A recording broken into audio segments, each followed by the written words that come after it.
Alright, here we come to the elevator at Fort Bend Community Church in Missouri City, Texas. It's an Otis Series 1 from 2003. My childhood elevator. I haven't seen this thing in a year, or in more than years actually. So let's ride, here we go. I'm not going to do the newer one in the other building because I already got a video of it so many times. But I will do it eventually when I feel like it. Here's your cab view of this.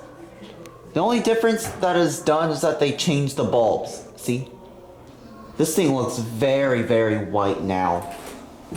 It used to have like this lightish white green, but now it's fully white, as you can see. These are your fixtures. Here's your phone, firefighter's operation, 4,500 pounds capacity, and there's your inspection certificate. All right, we're gonna go up to 2. Let's listen to the motor, here we go.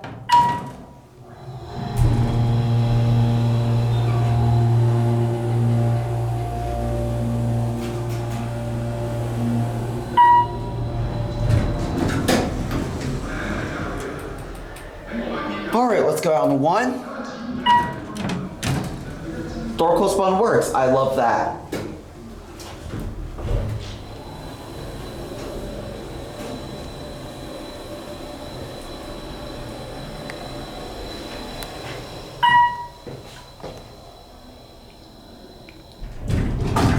We're at 1. All right, we're gonna watch it close. There it goes. And that's it.